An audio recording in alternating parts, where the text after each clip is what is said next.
안녕하세요. 미셸입니다. 어제 영상의 주요 메시지 확인할게요. 1. 몇 생의 전까지만 해도 너는 삶에는 어떤 목적도 없다는 듯이 삶을 살았다. 그런데 이제는 자신이 삶에 부여한 목적을 빼고는 삶에는 아무 목적도 없다는 사실을 확실히 알고 있다. 이것은 아주 좋은 징조다. 2. 지혜가 더 높아지지 않으면서 고통만 줄면 너희의 목적을 이룰 수 없다. 그렇게 되면 너희는 무한한 기쁨, 곧 나라는 존재를 체험할 수 없다. 3. 내가 너에 관해 있는 그대로의 진실을 얘기하기만 하면 너는 늘 당황스럽고 억울하다고 하는군.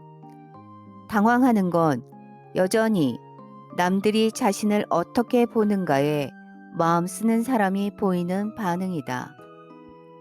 오늘 이야기 시작할게요. 너는 돈이 나쁜 것이란 생각을 갖고 있다. 또 너는 신은 좋은 것이란 생각도 갖고 있다. 너에게 축복이 깃들기를. 그러므로 너희 사고 체계에서 신과 돈은 어울리지 못한다. 어떻게 보면 그 말씀은 맞는 것 같군요. 제 사고방식이 원래 그렇습니다. 그게 일을 재미있게 만든다. 왜냐하면 그런 사고방식은 너가 어떤 좋은 일을 하더라도 돈을 벌기 어렵게 만들기 때문이다. 내 말은 너가 어떤 것을 아주 좋다고 평가하면 돈이란 면에서는 가치를 평가절하한다는 뜻이다. 따라서 좋은 것일수록, 즉 가치 있는 것일수록 그것의 돈 가치는 더 낮아진다. 이건 너 혼자만의 사고방식이 아니다. 너희 사회 전체가 이런 믿음을 갖고 있다. 그래서 너희 선생들은 쪼들리고 스트립쇼의 무희들은 돈을 번다. 너희 지도자들은 스포츠 스타들과는 비교도 안 될 정도의 수입밖에 들어오지 않기 때문에 그 차이를 메우려면 남의 걸 훔치기라도 해야겠다고 느낀다. 너희가 연예인들에게 동전을 던지는 동안 너희 사제들과 랍비들은 빵과 물만으로 연명한다. 이 점에 대해 생각해보라. 너희는 본질상 높은 가치가 있다고 평가하는 것들은 무엇이나 싼 값에 얻을 수 있어야 한다고 주장한다. 에이즈 치료법을 찾아내려고 외롭게 연구하는 과학자는 남들에게 돈을 구걸해야 하지만 섹스하는 수백 가지 새로운 방법에 관한 책을 쓰고 관련 테이프를 만들고 주말마다 관련 세미나를 여는 여자는 떼돈을 번다. 이렇게 모든 걸 거꾸로 만드는 게 너희의 성향이다. 이런 성향은 잘못된 생각에서 나온다. 잘못된 생각이란 건 돈에 대한 너희의 사고방식이다. 너희는 돈을 좋아하면서도 돈이 모든 악의 뿌리라고 말한다. 너희는 돈을 숭배하면서도 그것을 부당 이득이라고 부른다. 너희는 어떤 사람을 졸부라고 표현한다. 그리고 어떤 사람이 좋은 일을 해서 부자가 되었다 하더라도 너희는 당장 그 사람을 의심한다. 너희는 그 일을 나쁜 것으로 만든다. 그러니 의사들은 지나치게 많은 돈을 벌지 않거나 그 문제라면 신중하게 처리하는 게 좋다. 그리고 목사의 경우라면 맙소사다. 그 여자는 정말로 돈을 많이 벌지 않는 게 신상에 이롭다. 너희가 여자 목사를 허용한다고 가정하고 안 그랬다간 틀림없이 말썽이 생길 것이다. 보다시피 가장 중요한 소명을 선택한 사람이라면 수입도 가장 적어야 한다는 게 너희 생각이다. 그래. 이라고 하는 게 맞다. 너는 이 점에 대해 깊이 생각해 봐야 한다. 왜냐하면 이건 아주 잘못된 생각이니까. 옳거나 그른 것 같은 건 없다고 생각했는데요. 그렇다. 그런 건 없다. 너에게 도움이 되는 것과 그렇지 않은 것만이 있을 뿐이다. 옳음과 그름이란 용어는 상대적인 용어들이다. 나는 이 용어들을 이런 식의 의미로만 사용한다.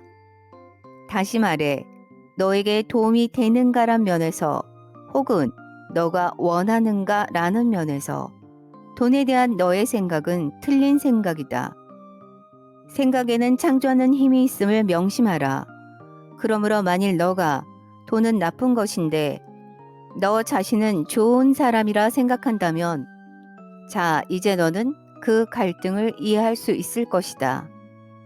게다가 내 아들아, 너는 특히 이런 집단의식을 신주처럼 떠받들고 있다.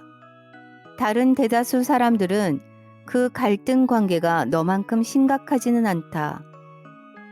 그 사람들은 생계를 위해 어쩔 수 없이 자신이 싫어하는 일을 한다. 그래서 그런 일로 돈을 버는데 신경 쓰지 않는다. 말하자면 나쁜 걸로 나쁜 걸 얻으니까. 하지만 너는 자신이 이날 이때껏 해온 일들을 사랑한다. 너는 그 일들 속에 채워넣은 너의 활동들에 대단한 애착을 갖고 있다.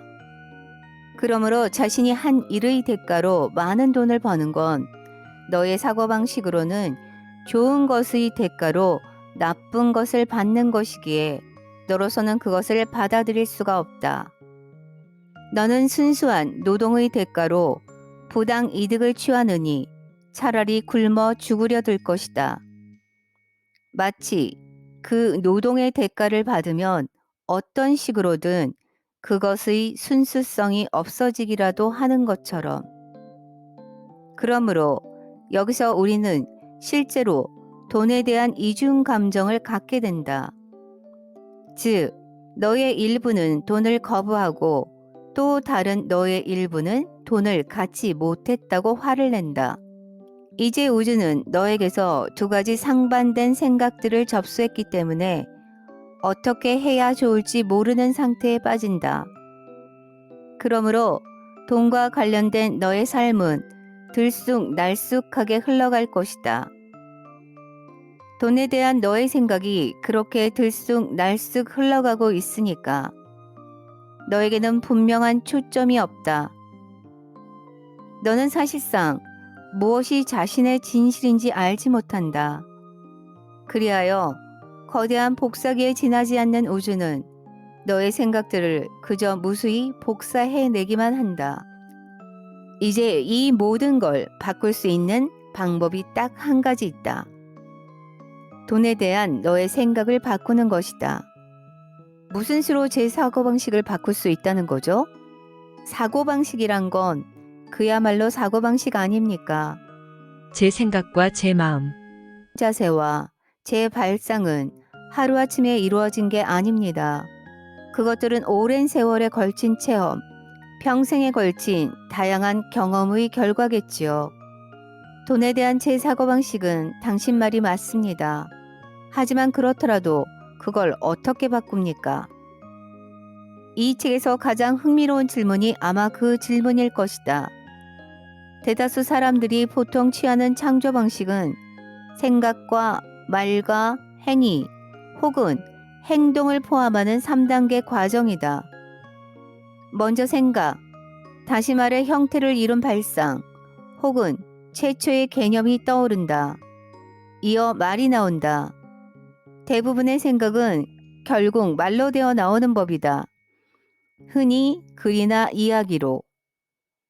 이것은 생각에 에너지를 보태주어 생각이 세상 속으로 밀고 들어갈 수 있게 해준다. 이 지점에 이르면 이제 생각은 다른 사람의 눈에도 띄게 된다. 마지막으로 말은 때때로 행동으로 옮겨져 소위 결과로, 즉 애초의 생각에서 시작된 것의 물질 표현으로 나타난다. 너희가 지은 세계 속에 있는 너희를 둘러싼 모든 것이 이런 식으로, 즉 창조의 세 가지 중심들이 모두 사용되는 방식으로나 이것이 약간 변형된 방식으로 존재하게 되었다. 그런데 이제 받침 생각을 어떻게 바꾸느냐는 문제가 제기되었다. 그래, 이건 아주 좋은 질문이고 매우 중요한 질문이다. 왜냐하면 사람들이 자신의 받침 생각들 중 일부를 바꾸지 않는다면 인류는 멸망할 수도 있기 때문이다. 뿌리 생각 혹은 받침 생각을 바꾸는 가장 빠른 방법은 생각, 말, 행동의 순서를 뒤집는 것이다. 여기까지 함께 해주셔서 정말 고맙습니다. 사랑합니다. 내일 또 뵐게요.